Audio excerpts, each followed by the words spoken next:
हो गया।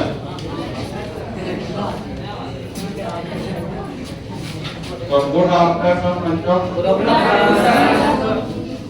तो हम लोग 12 का सिलेबस चालू कर दिए हैं, तो जिसमें हम लोग कौन सा टॉपिक पढ़ रहे हैं? फिजिकल केमिस्ट्री का यूनिट नंबर 2 शुरू किया। फिजिकल केमिस्ट्री में टोटल 5 यूनिट है। पहला यूनिट क्या था? सॉलिड स्टेट, और दूसरा सॉल्यूशन। ये सॉल्यूशन शुरू हुआ, तो जिसमें एक क्लास एक लेक्चर हो गया है।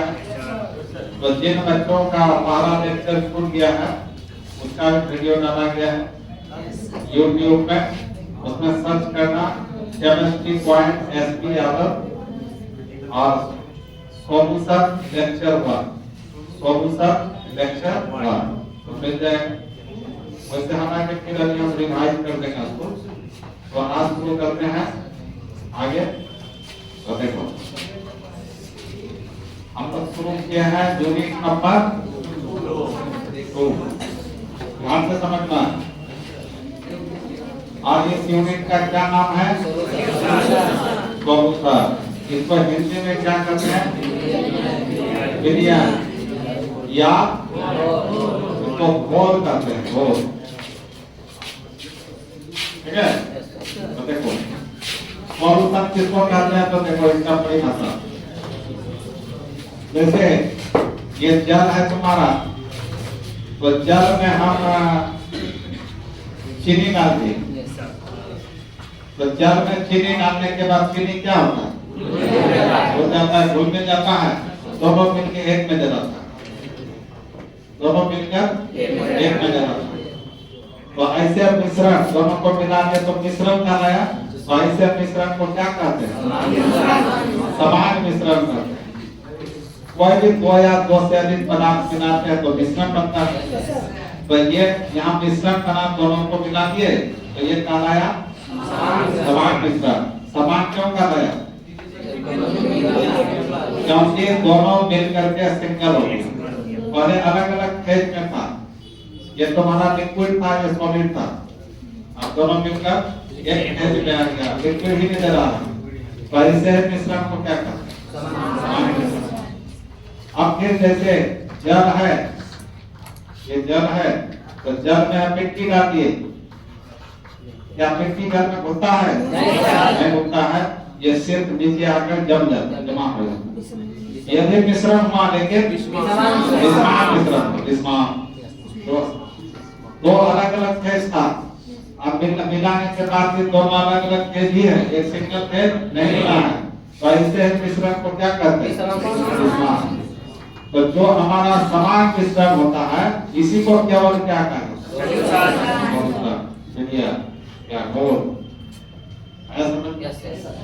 या बोल सकते हैं कि जैसे इस समान मिश्रण में कितना पदार्थ है? 2 पदार्थ, एक जल है, दूसरा चीनी है। इसमें हम नमक भी डाल सकते हैं, तो नमक भी इसमें क्या हो जाएगा? मतलब समान मिश्रण बनाने के लिए या सॉल्यूशन बनाने के लिए कम से कम कितना पदार्थ चाहिए? 2 से अधिक भी डाल सकते हैं। ठीक है ना? इसलिए सॉल्यूशन का परिभाषा, विलयन का परिभाषा होगा 2 या 2 से अधिक पदार्थों के समान मिश्रण को ही क्या कहते हैं? सॉल्यूशन का। हो गया क्लियर? अब सवाल है, ये तो 3 पदार्थ मिलाए थे एक साथ, तो ये तीनों आपस में अभिक्रिया नहीं किया था, रिएक्शन नहीं हुआ था तीनों के बीच, केवल क्या हो गया? घुल मिल गया। अभिक्रिया होता तो ये समान मिश्रण नहीं बनता, ये मिश्रण हो जाता। जैसे दूध में खट्टा डालते हो, एसिड, खट्टा क्या होता है? एसिड। तो दूध क्या होता है? तो वो अभिक्रिया कर गया। खट्टा डालने के बाद इसमें तुम्हारा छेना अलग हो जाता है, जल अलग हो जाता है, वो रिएक्शन कर गया, अभिक्रिया कर गया, वो समान मिश्रण नहीं हुआ, समान मिश्रण हुआ। तो उसको कहा जाए, उसको सॉल्यूशन कहेंगे? नहीं कहेंगे। जैसे जल में तेल डालो, तेल सरसों तेल, नारियल तेल, किरासन, पेट्रोल, डीजल कुछ भी ना तो खुलेगा क्या? तो बिलियन होगा क्या होगा? तो किसान मिश्रण कहा जाएगा, तो बिलियन में कम है। बिलियन 2 या 2 से अधिक पदार्थों का होगा। सभी पदार्थ को आपस में क्या होना चाहिए? आपस में अभिक्रिया न करना चाहिए और आपस में अच्छी तरह घुल मिल करके एक हो जाना चाहिए, उसी को बिलियन कहा जाता है। इससे बिलियन का दूसरा परिभाषा लिखा है 2 या 2 से अधिक आपस में अभिक्रिया न करने वाले पदार्थों के समान मिश्रण को ही क्या कहते हैं? बहुपद कहा जाता है। आगे समझो। अब फिर एक बार इस सॉल्यूशन जैसे समान मिश्रण आप सॉल्यूशन कहेंगे तो इस सॉल्यूशन में कितना पदार्थ भाग लिया है? एक। किधर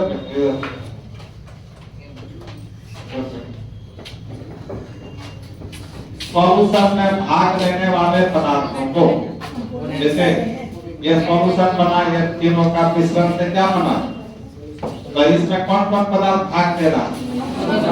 नमक, चीनी और जल। तो ये सभी पदार्थों को अवयव कहा जाता है, या इसी को अंग बोलते हैं, या इसी को घटक बोलते हैं। इस तीनों को इंग्लिश में क्या कहते हैं? कंपोनेंट कहते हैं। क्या कहते हैं? कंपोनेंट। मतलब बोल सकते हैं इस सॉल्यूशन के निर्माण में भाग लेने वाले पदार्थों को ही क्या कहते हैं? कंपोनेंट कहते हैं। अब कंपोनेंट्स की संख्या के आधार पर, या कितना कंपोनेंट है? 3। तो कंपोनेंट की संख्या के आधार पर सॉल्यूशन 3 प्रकार का देखा गया। मानिए नमक नहीं था, केवल इस सॉल्यूशन में जल और चीनी 2 ही पदार्थ है, तो 2 ही कंपोनेंट हुआ। तो 2 कंपोनेंट से बने सॉल्यूशन को बाइनरी सॉल्यूशन कहा जाता है। क्या कहते हैं इसको? Binary solution. वही बाइन में 2 होता है, नरी माने अंक होता है, भाग। 2 भाग से बने पदार्थों को ही क्या कहते हैं? Binary solution. और जिसमें 3 कंपोनेंट रहेंगे इस सॉल्यूशन में, जैसे जल, चीनी, नमक, 3 कंपोनेंट हो गया। तो 3 कंपोनेंट से बने सॉल्यूशन को टर्नरी सॉल्यूशन कहा जाता है। टर्नरी माने 3 अंगी घोल। टर्नरी जैसे दिखता है, टर्नरी सॉल्यूशन 3 अंगी घोल। ऐसा समझ में 4 कंपोनेंट जैसे रहेगा, जैसे जल में चीनी डाल दिए, नमक डाल दिए, ग्लूकोन डी डाल दिए, इसको रसना बोला जाता है। डाल दिए तो कितना पदार्थ हो गया? 4। तो 4 कंपोनेंट से बना सॉल्यूशन हो गया। तो वैसे सॉल्यूशन को कहा जाता है वाटर नरी सॉल्यूशन। इसका मतलब सॉल्यूशन यहाँ कितना प्रकार का पड़े? 3 प्रकार का। कौन कौन? Binary, ternary, quaternary. यह सॉल्यूशन का प्रकार किसके आधार पर हुआ? 3 प्रकार। कंपोनेंट्स की संख्या के आधार पर, कंपोनेंट्स की संख्या के आधार पर सॉल्यूशन 3 प्रकार का, बाइनरी, टर्नरी, क्वाटरनरी। हो गया इसमें क्लियर? अब फिर देखो, सॉल्यूशन कुछ भी हो, बाइनरी हो या टर्नरी हो या क्वाटरनरी हो, उसमें 2 ही मेन भाग देखा जाता है। सॉल्यूशन में 2 ही मेन भाग पाया जाता है। जैसे शरबत बनाया, शरबत में क्या क्या डालते हैं? ये जल डालते हैं, जल में चीनी, 2 ही मात्रा डाले शरबत। तो जल और चीनी 2 कंपोनेंट से बना हुआ, तो इस सॉल्यूशन का क्या नाम? बाइनरी। तो इसमें जल जो है ना, ये सॉल्वेंट क्या कहलाता है? और चीनी सॉल्यूट कहलाता है। इसको इंग्लिश में क्या कहते हैं? विलायक। और दूसरा है हिंदी, और हिंदी में ना इसका दूसरा हिंदी क्या? इसको विलय बोलते हैं, दूसरा भुल्ले बोलते हैं। देखो जैसे शरबत बनाए थे तो इसमें जल दिए थे और चीनी मिलाए थे। तो शरबत जब बनाए तो जल ज्यादा होगा कि चीनी ज्यादा? जल का मात्रा ज्यादा होगा। तो बिलियन में सॉल्यूशन में जिस कंपोनेंट का मात्रा ज्यादा होता है उसी को क्या कहते हैं सॉल्वेंट, और जिस कंपोनेंट का मात्रा कम होता है उसको क्या कहते हैं सॉल्यूट। ठीक है, लेकिन ये हमेशा सही नहीं मिलता, ये हमेशा सही नहीं मिलता। तो वास्तव में सॉल्वेंट क्या है दोस्तों? वही पदार्थ जो किसी दूसरे पदार्थ को अपने में घुला लेता है उसी को सॉल्वेंट। जो पदार्थ घुल जाता है उसको सॉल्वेंट कहते हैं। तो इसमें जल चीनी को क्या करता है? घुला देता है, इससे जल सॉल्वेंट। और चीनी क्या होगा? घुल जाता है। चीनी क्या करता है? सॉल्वेंट। विलय में घुल जाता, घुलने वाला, घुलाने वाला, विलायक मतलब वही घुलाने वाला। तो इसलिए सॉल्वेंट प्लस सॉल्वेंट मिलकर क्या कहलाता है? सॉल्यूशन। और विलायक प्लस विलय मिलकर विलयन, और घोलक प्लस घोल मिलकर घोल। इसलिए घोल का दो भाग होता है, विलायक और घोलक और घोल, या विलयन का दो भाग, विलायक और विलय। सॉल्यूशन का दो भाग, सॉल्वेंट और क्लियर हो गया? अब मान लिया 3 कंपोनेंट वाला सॉल्यूशन, टर्नरी सॉल्यूशन, तो इसका हम क्या डालते हैं? नमक। दो तो था ही पहले, तीसरा क्या डालते हैं? तो इसमें जल केवल क्या कर रहा है? अब चीनी और नमक दोनों क्या कर रहा है? क्योंकि अब जल में चीनी में घुलेगा, नमक भी घुलेगा, इसलिए ये दोनों क्या कर रहा है? इसमें सॉल्यूशन बाइनरी हो या टर्नरी हो या क्वाटरनरी हो, तो ही मेन पार्ट होता है सॉल्वेंट और सॉल्वेंट। जो घुल जाएगा वो सारा सॉल्यूट, जिसमें घुल जाएगा वो सॉल्वेंट हो गया। यहीं तक हम पहला लेक्चर में पढ़ाए, वही सब तुमको लेक्चर में लिखा हुआ मिलेगा, और जिसका छूट गया लेक्चर देख करके लिख लेना, तो उसके आगे बढ़ते हैं।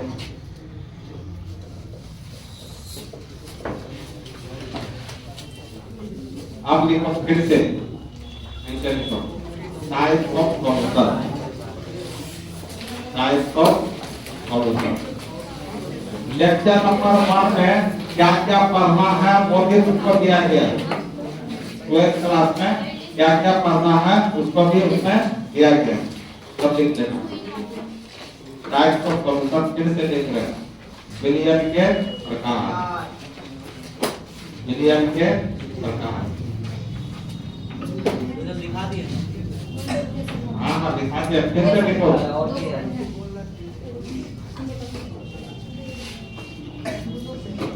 हम लोग विलयन का प्रकार किसके आधार पर पढ़े हैं? कंपोनेंट की संख्या के आधार पर। अब फिर पढ़ने जा रहे हैं विलयन का प्रकार। अब यहाँ किसके आधार पर पढ़ेंगे? तो देख लो, समझ लो, तो लिख दिए ना? तो देखो बच्चों,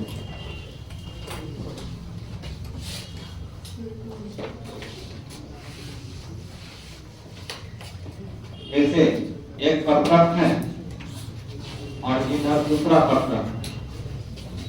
इस बर्तन में 5 केजी जल या 5 लीटर दूध, लीटर और केजी में थोड़ा अंतर होता है, जानते हो? और इसका भी 5 केजी जल, 5 केजी जल। इसमें जल किसका काम करेगा? सॉल्वेंट। उसमें भी जल किसका काम करेगा? और इसमें हम 1 केजी चीनी डालते हैं। क्या डालते हैं? 1 केजी चीनी। तो चीनी किसका काम करेगा? सॉल्यूट। और जल सॉल्वेंट का काम करेगा। और दोनों मिलकर क्या होगा? सॉल्यूशन। कैसा सॉल्यूशन? Binary solution. कैसा सॉल्यूशन? और इसमें 5 केजी जल था, इसमें 1 पाव चीनी डाल दिए। क्या डाल दिए? 1/4 को क्या करते हैं? 1 पाव नहीं करते हैं, 0.25 ग्राम करते हैं। तो अब ये भी क्या कर रहा है? पीरियड कर रहा है, दोनों मिल गया सॉल्यूशन कर रहा है, वो भी फाइनली सॉल्यूशन का। अब बताओ दोनों सॉल्यूशन में क्या अंतर होगा? क्या होगा बोलो? दोनों शरबत बन गया, तो दोनों शरबत में क्या फर्क होगा? ये शरबत ज्यादा मीठा होगा, ये शरबत कम मीठा होगा। इनमें कौन टेस्ट लगेगा? वो थोड़ा कम टेस्ट लगेगा, फीका फीका लगेगा। तो जो ज्यादा बढ़िया टेस्ट लगेगा मतलब गाढ़ा होगा, क्या होगा? गाढ़ा। ऐसे बिरयानी को कहा जाता है समुद्र बिरयानी। क्या कहते हैं? समुद्र बिरयानी। और ये थोड़ा पतला होगा, इसको कहा जाता है तनु बिरयानी। समुद्र बिरयानी और तनु बिरयानी। तो समुद्र बिरयानी और तनु बिरयानी का परिभाषा क्या है? तो इसमें बोल सकते हैं या सॉलिड का मात्रा उससे ज्यादा है कि कम है? या 1 kg है, वहाँ कितना है? 1 पाव है, तो उसमें सॉलिड का मात्रा कम है, इसलिए बोल सकते हैं सॉलिड की मात्रा के आधार पर सॉल्यूशन 2 प्रकार का, एक साधारण बिरयानी और एक तनु बिरयानी। तनु मैंने पतला होता है और साफ मतलब गाढ़ा, ज्यादा मात्रा में का होगा। इसको इंग्लिश में कहते हैं कंसंट्रेटेड सॉल्यूशन, इसको कहते हैं डाइल्यूट सॉल्यूशन, डाइल्यूट सॉल्यूशन। इसको कहते हैं कंसंट्रेटेड सॉल्यूशन, कंसंट्रेटेड सॉल्यूशन। साधारण बिरयानी और तनु बिरयानी।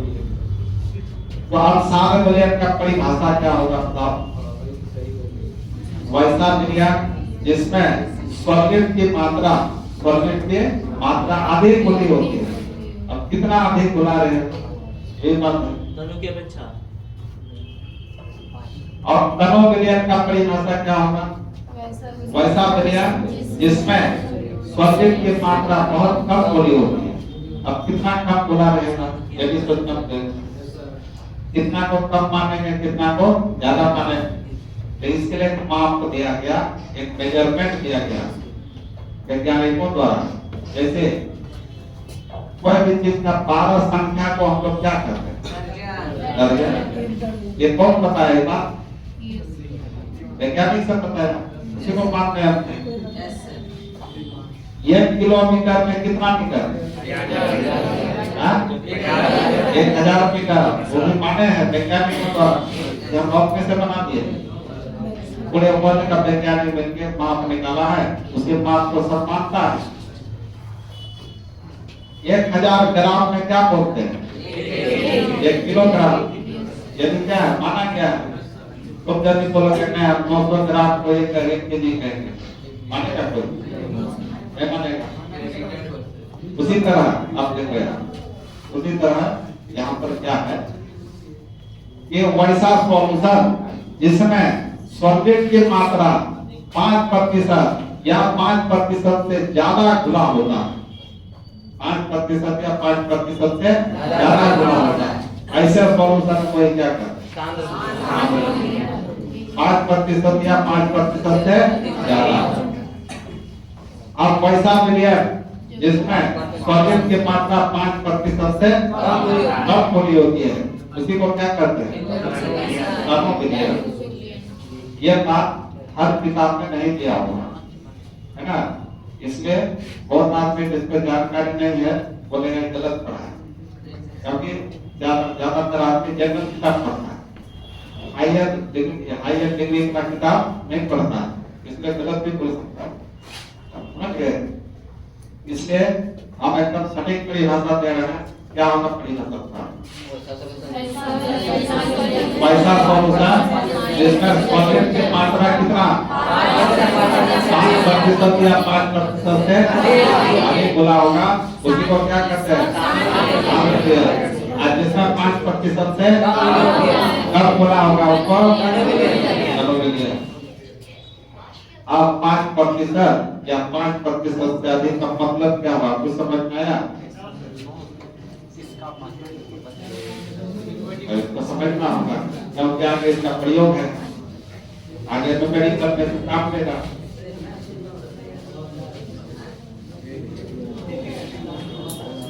देखो जब मैं करो आज किससे रो गलत बात बोल रहे हैं। और कौन है? खड़ा हो जाओ। कौन है? सही ना से कोई बोला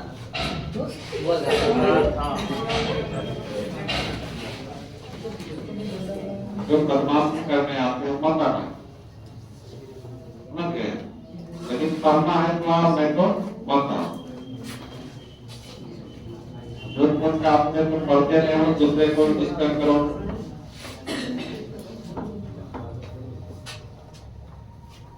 सब आदत भूल जाओ। यहाँ पर वही बच्चा सीखता है जो पढ़ने वाला है। जो पढ़ने वाला में रास्ता नाम लेगा, एक दो दिन कैसे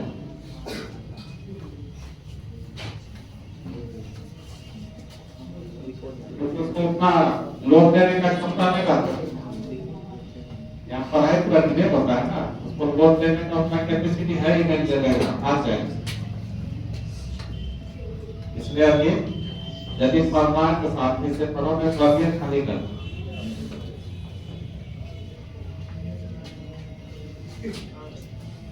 कितना आता है जाता है यहाँ?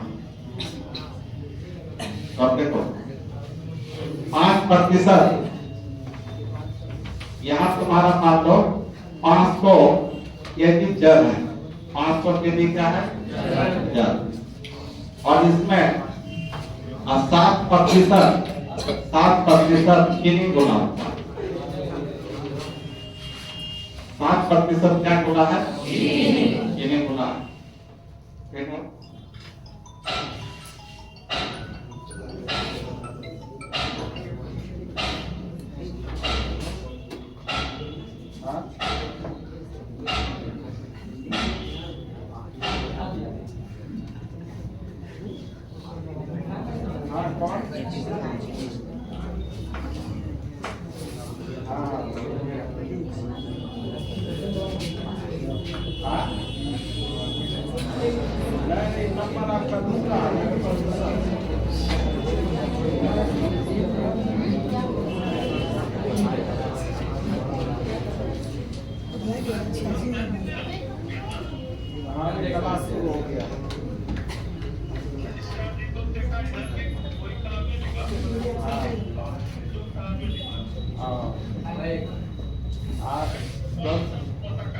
दोनों तरफ क्रॉस निकला।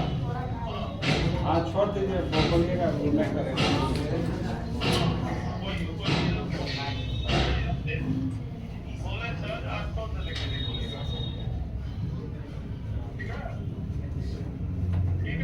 हाँ ठीक है।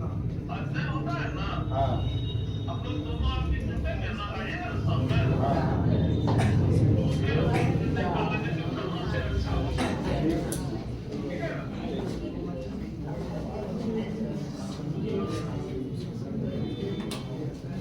हाँ, तो देखो यहाँ 500 ग्राम क्या था? और 7% क्या था? तो आप इसे बता सकते हो 500 ग्राम जल में कितना केजी, 500 केजी जल में कितना केजी चीनी होना होगा? 35 केजी होगा। पता चल गया? पता चल गया ना? ये सॉल्वेंट जल क्या होगा? सॉल्वेंट जल क्या होगा? जल कितना हो गया? सॉल्वेंट हो गया 500 ग्राम। अब यहाँ प्रतिशत 500 केजी, यहाँ प्रतिशत क्या रहेगा सॉल्वेंट का? तो लिखा जाएगा ना? तो कैसे लिखना है? तो बहुत बच्चा में पता चलता होगा। प्रतिशत का मतलब क्या होगा?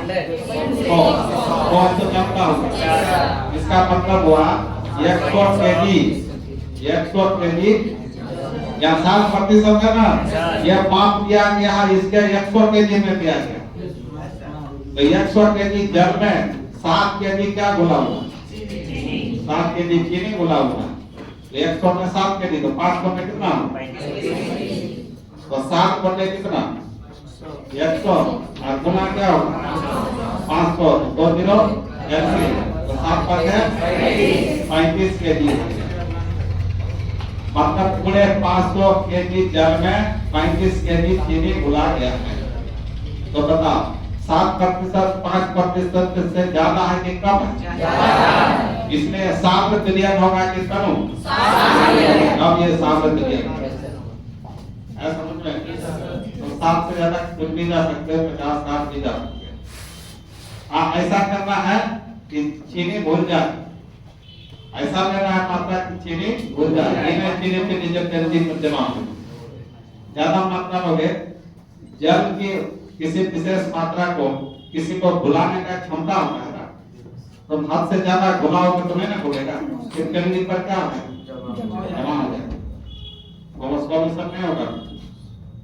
ठीक है, किसी सभी व्यक्ति को अपने अपना खाने का एक क्या क्षमता होगी, हद से ज्यादा तो खाएगा नहीं, खाएगा तो क्या होगा उल्टी हो जाएगा, पैखाना हो गया, पेट खराब क्या होगा, कोई बात इसमें भी है।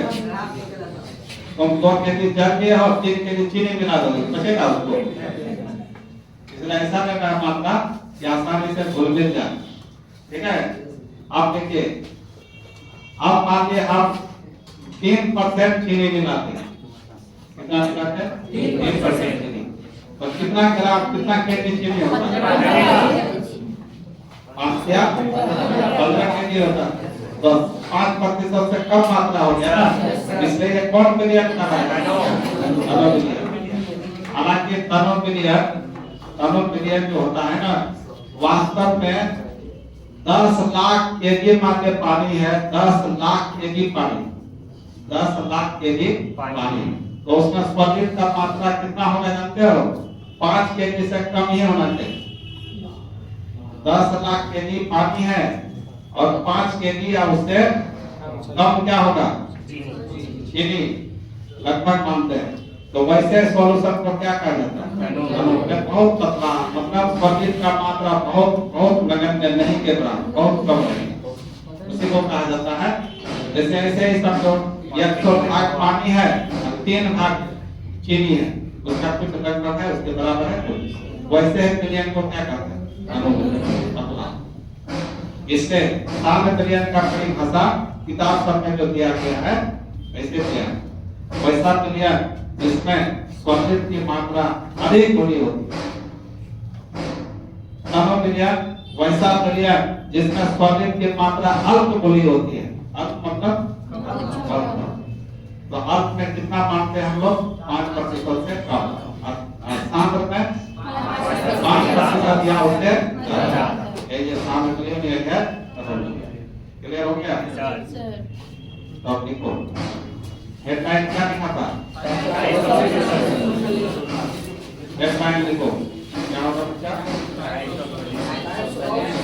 टाइप्स ऑफ सॉल्यूशन, तो लिखो सॉल्यूट की मात्रा के आधार पर, मात्रा के आधार पर सॉल्यूशन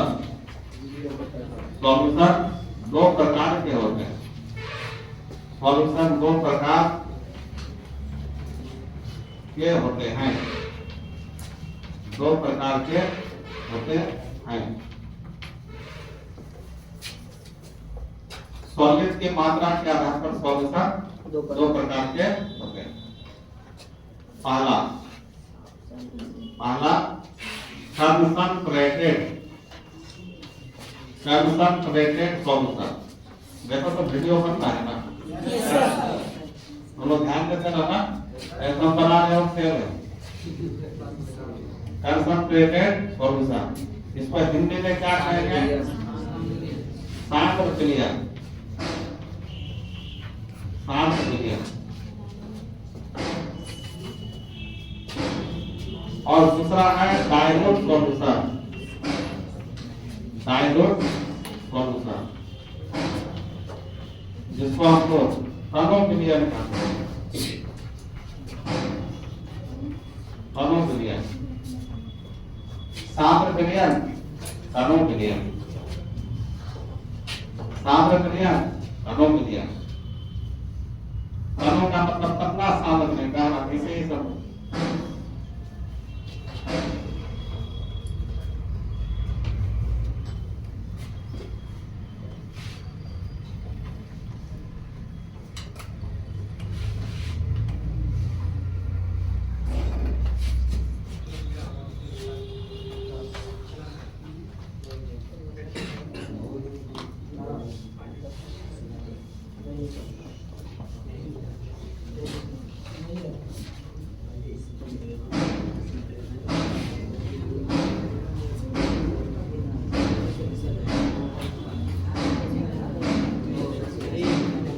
गया बच्चा? बोलो बोलो, हो गया ना? अब पहला क्या है बताओ? Concentrated solution. अच्छा, इंग्लिश लिखते हैं तो अच्छा नहीं लगता है? बहुत बच्चा को परेशानी होगा। कंसंट्रेटेड सॉल्यूशन, इसको हिंदी में क्या कहते हैं? सार क्रिया। तो इसका परिभाषा क्या लिखोगे बताओ? वैसा विज्ञान में सॉल्यूशन की मात्रा 5% या 5%। हाँ देखो, वैसा विज्ञान, वैसा विज्ञान जिसमें सॉल्वेंट की मात्रा, सॉल्वेंट में विनय की मात्रा 5% या 5% से अधिक घुली होती है, अधिक घुली होती है ममा क्या कहलाती है? Concentrated solution. देखो बच्चों, कंसंट्रेटेड सॉल्यूशन को शॉर्ट में क्या लिखते हैं? COMC। क्या पढ़ोगे? कंसंट्रेटेड बनी होती है, कंसंट्रेटेड सॉल्यूशन कहलाती है।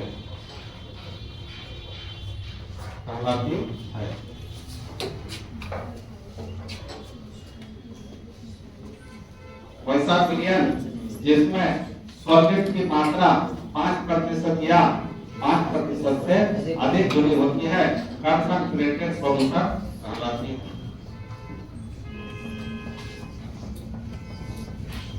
हो गया बोलो? Yes sir. आपके पास दूसरा डाइल्यूट सॉल्यूशन।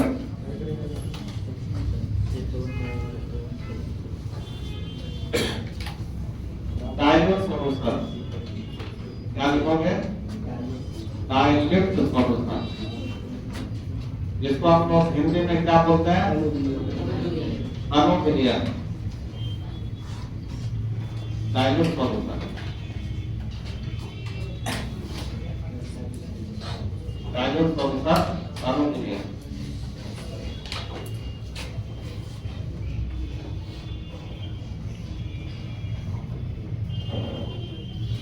अनुक्रिया क्या है? इसका परिभाषा बताओ। वैसा विज्ञान जिसमें सॉल्वेंट की मात्रा 5% से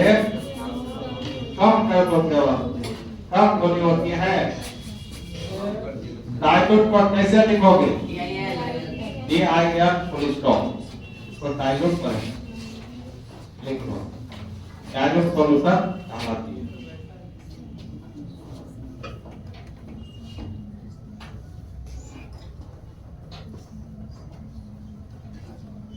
वैसा सॉल्यूशन जिसमें सॉल्वेंट की मात्रा 5% से कम होती है, डाइल्यूट सॉल्यूशन कहलाती है।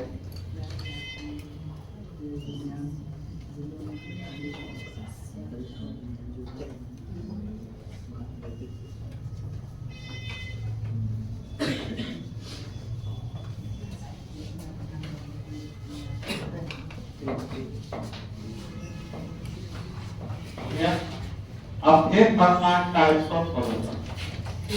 सॉल्यूशन का प्रकार फिर से पढ़ना है। अभी तक सॉल्यूशन का प्रकार हम लोग दो तरीका से पढ़ा। पहला कंपोनेंट की संख्या से, दूसरा सॉल्वेंट की मात्रा के आधार पर। अब है सॉल्यूशन का फिर से प्रकार है। अब सॉल्वेंट तथा सॉल्वेंट के भौतिक गुणों के आधार पर, भौतिक गुण समझते हैं? भौतिक गुणों के आधार पर पदार्थ 3 प्रकार का, ठोस, तरल और गैस। यही बात है। मतलब भौतिक गुणों के आधार पर सॉल्यूशन 3 प्रकार का होता है। एक होता है ठोस क्रिया। क्या होता है? ठोस क्रिया। एक होता है तरल क्रिया। एक होता है गैसीय विलयन। ठीक है, यह प्रकार किसके आधार पर हुआ? लिखो, सॉल्वेंट या सॉलिड पदार्थ ही ना हुआ है, तो बोल सकते हो पदार्थों के भौतिक गुणों के आधार पर। तो लिख दो हेडलाइन में टाइप्स ऑफ सॉल्यूशन।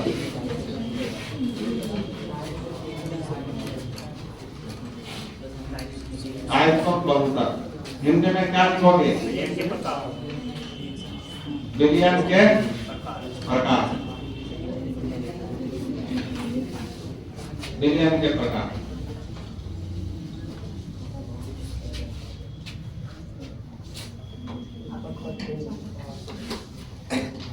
विलयन के प्रकार लिखा, और लिखो पदार्थों के भौतिक गुणों के आधार पर, पदार्थों के भौतिक गुणों के आधार पर सॉल्यूशन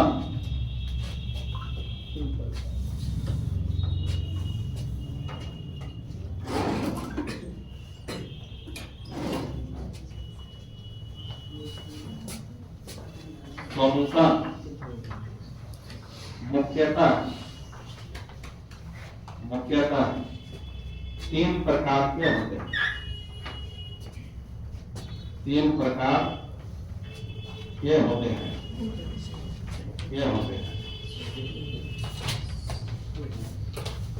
कौन कौन होंगे बोलो तो पहला प्रकार हमारा सॉलिड सॉल्यूशन। क्या लिखोगे? Solid solution. हिंदी में क्या कहेंगे?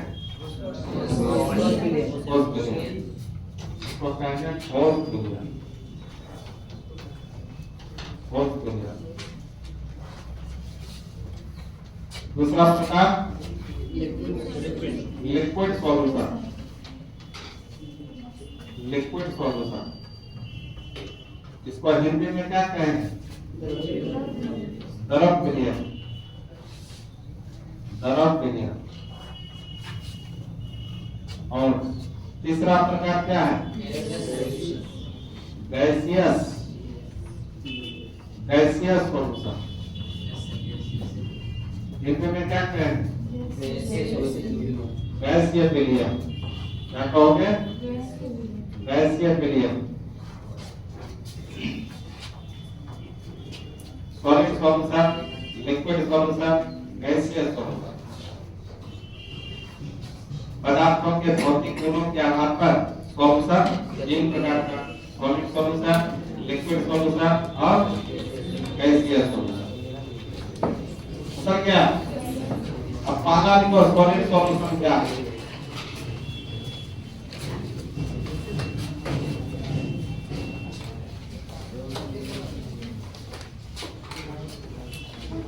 पहला number solid solution. Solid solution और विलयन।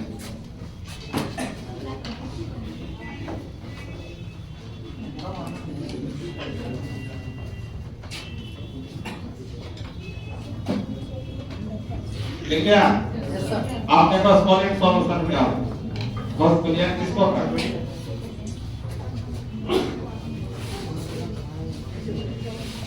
देखो, जैसे तुम सॉल्यूशन बनाया, सॉल्यूशन में मुख्य रूप से कितना भाग होगा? दो भाग। कौन? सॉल्वेंट और सॉल्यूट। तो सॉलिड सॉल्यूशन कहने का मतलब जब सॉल्वेंट के रूप में मतलब अधिक मात्रा वाला कंपोनेंट जब किस अवस्था में होगा? सॉल्वेंट के रूप में जो काम करेगा वो किस अवस्था में होना चाहिए? और सॉलिड के जगह सॉलिड भी हो सकता है, लिक्विड भी हो सकता है और गैस भी हो सकता है। क्या बोले कुछ समझ में आ रहा है? मतलब परिभाषा हुआ सॉलिड सॉल्यूशन का वैसा सॉल्यूशन जिसमें सॉल्वेंट के रूप में कौन रहेगा? सॉलिड। कोई सॉलिड के रूप में सॉलिड या लिक्विड या गैस हो सकता है, ऐसे ही सॉल्यूशन को क्या कहते हैं? Solid solution. इसलिए आप सॉलिड सॉल्यूशन को हम लोग 3 प्रकार में बांट सकते हैं। सॉलिड में सॉलिड, सॉलिड में सॉलिड, सॉलिड में लिक्विड, सॉलिड में गैस।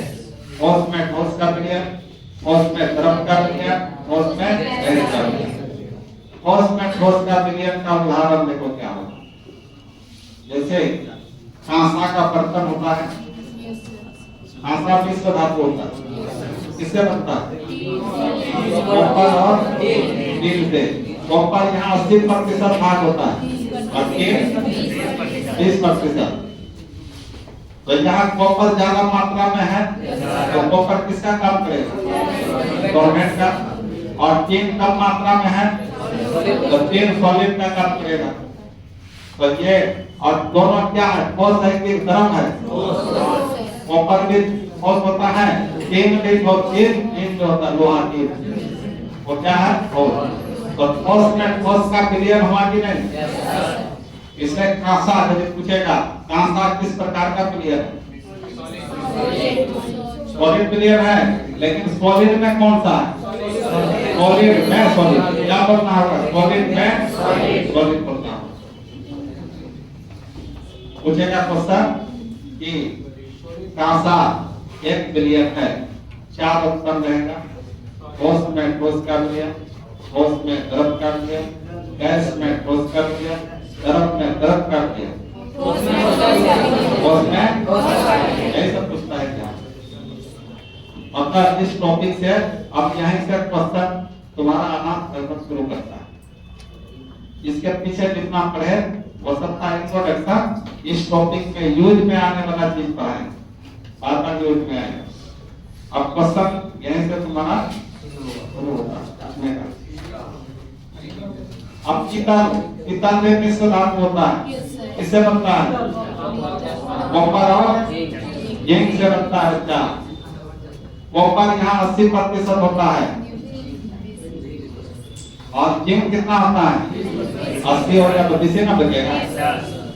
तो कॉपर ज्यादा मात्रा में है तो क्या कर रहा है? सॉल्वेंट। तो सॉल्वेंट के रूप में ठोस है कि नहीं?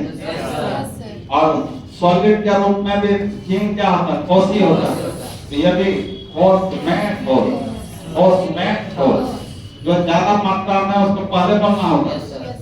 ठोस में ठोस या जिंक में कॉपर कहोगे तो नहीं होगा। जिंक में कॉपर कहोगे तो नहीं होगा। क्या करना होगा? कॉपर में जिंक। मतलब zinc in copper solution, zinc in copper solution, मतलब कॉपर में जिंक का विलयन। अब इसका एग्जांपल ले लो ठोस में द्रव। ठोस में द्रव क्या होगा? ठोस ज्यादा होना चाहिए, द्रव कम मात्रा में होना चाहिए, घुला मिला होना चाहिए। बता सकते हो? ज्यादा चीनी कम पानी, ज्यादा चीनी कम पानी, चीनी कम पानी। बोलेगा?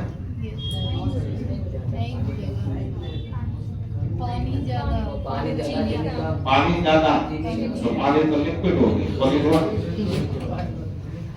चीनी तो ठोस होता है। बताओ तो कौन से में होगा? देखो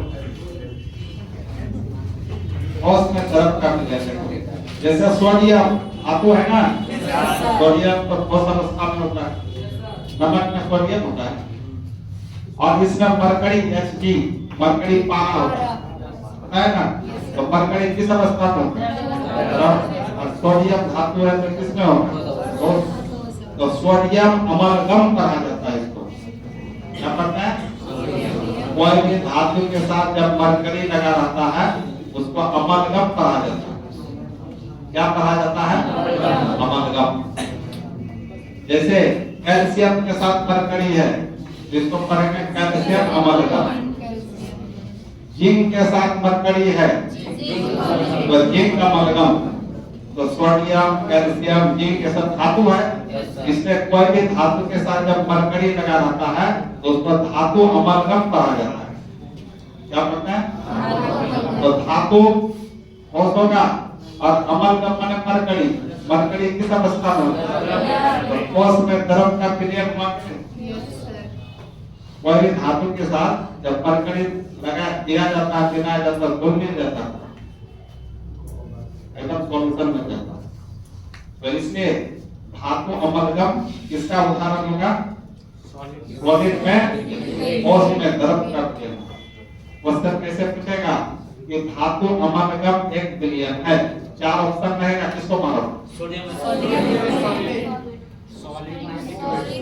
ठोस में द्रव, धातु अमलगम, तो धातु तुम्हारा ठोस हुआ और अमलगम मतलब मरकरी, तो मरकरी द्रव हुआ, तो ठोस में द्रव का विलयन होगा। अब फिर देखो ठोस में गैस, ठोस में गैस का विलयन क्या? ठोस ज्यादा, गैस कम, और दोनों खुला मिला होना चाहिए, बता सकते हैं? देखो देखो जितना भी चट्टान होता है, चट्टान समझते हो? क्या पहाड़, पर्वत, चट्टान, पत्थर, स्टोन जिसको बोलते हैं। तो चट्टान जो होता है उसमें छोटा छोटा छिद्र होता है, उसमें ऑक्सीजन गैस खुला रहता है। तो छिद्र में क्या रहता है? तो चट्टानों में घुलित, घुला हुआ, घुलित माने घुला हुआ O2 गैस, चट्टान ठोस हो गया और O2 ऑक्सीजन गैस हो गया, तो ठोस में गैस का विलयन हुआ। इसके अलावा एक पैलेडियम धातु होता है, पैलेडियम धातु का नाम सुने हो? पैलेडियम धातु का नाम सुने हो? इसका सिंबल क्या होता है? परमाणु संख्या 40। ये धातु का गुण होता है कि वायुमंडल में जो हाइड्रोजन गैस है उसको अवशोषित करके रखता है, सोख करके रखता है अपने में। इससे पैलेडियम धातु में अवशोषित हाइड्रोजन गैस पूरा खुला मिला रहता है, इसलिए पैलेडियम धातु में अवशोषित हाइड्रोजन गैस ये किसका उदाहरण हुआ? ठोस में गैस का। तो बताओ हर तीनों प्रकार के सॉल्यूशन में सॉल्वेंट किस रूप में आ रहा है?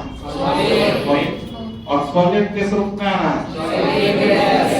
इसमें वैसा सॉल्यूशन जिसमें सॉल्वेंट के रूप में कोई भी ठोस होगा और जबकि सॉलिड के रूप में सॉलिड, लिक्विड, गैस हो सकता है। ऐसे ही सॉल्यूशन को क्या कहते हैं? Solid solution. सॉलिड सॉल्यूशन अब कितना प्रकार का? 3 प्रकार का। कौन कौन? ठोस में, ठोस में द्रव, ठोस में gas. Solid in solid solution, liquid in solid solution, gas in solid solution. Clear हो? ये सब परिभाषा में पूछेगा, पूछेगा कि कांसा किस प्रकार का विलयन है? क्या समझा? ठोस में ठोस का विलयन। पीतल किस प्रकार का बनता है? स्टील किस प्रकार का बनता है? सॉलिड में सॉलिड। चट्टानों में घुलित ऑक्सीजन गैस किस प्रकार का विलयन है? सॉलिड में गैस। मतलब तुम इंग्लिश में बोल रहे हो ना, हमें ठीक बोल रहे। अब जैसे पैलेडियम धातु में अवशोषित हाइड्रोजन गैस क्या होगा? सॉलिड में गैस। और धातु अमलगम, धातु सॉलिड होगा और अमलगम में मरकरी लिक्विड होगा। तो केमिस्ट्री में जहां भी केमिस्ट्री में कहीं भी तुमको अमलगम शब्द लिखा मिलेगा तो समझ जाना मरकरी है। समझ गए? ये तुम्हारा सॉलिड सॉल्यूशन का प्रकार। इसी तरह लिक्विड में होगा, गैस में होगा। तो लिक्विड सॉल्यूशन के 3 प्रकार का होगा। कौन कौन बताओ? लिक्विड में सॉलिड, लिक्विड में लिक्विड, लिक्विड में गैस। गैसीय सॉल्यूशन में 3 प्रकार का, गैस में ठोस, गैस में द्रव, गैस में गैस। तो टोटल कितना प्रकार? 9 प्रकार। कितना प्रकार? मतलब बोल सकते हैं कि पदार्थों के भौतिक गुणों के आधार पर विलयन 9 प्रकार के होते हैं। समझ में आएगा? और कौन 9 प्रकार हुआ बताओ? सॉलिड में सॉलिड का विलयन, सॉलिड में लिक्विड का विलयन, सॉलिड में गैस का विलयन। लिक्विड में सॉलिड कर दिया, लिक्विड में लिक्विड कर दिया, लिक्विड में गैस कर दिया, गैस में सॉलिड कर दिया, गैस में लिक्विड कर दिया, गैस में गैस कर दिया। हो गया? देखो आसान है कि भारी है? समझते पर तो बहुत ही आसान। आप दिन भर दिखाते जाएंगे ना, पता चलेगा क्या हो रहा है। ठीक है? आप लिखो इसका परिमाण। वैसा वैसा बिलियन, वैसा बिलियन कौन था? वैसा बिलियन जिसमें जिसमें सॉल्वेंट के रूप में, सॉल्वेंट में मिलाया के रूप में वही ठोस तथा सॉलिड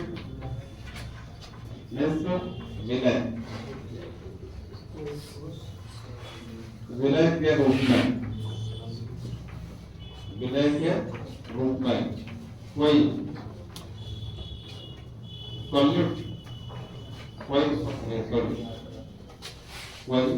सॉलिड मतलब कोई ठोस या द्रव या क्या होता है? गैस होता है।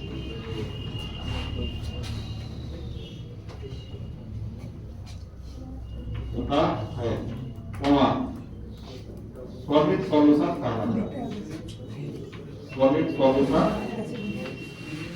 कहलाता है।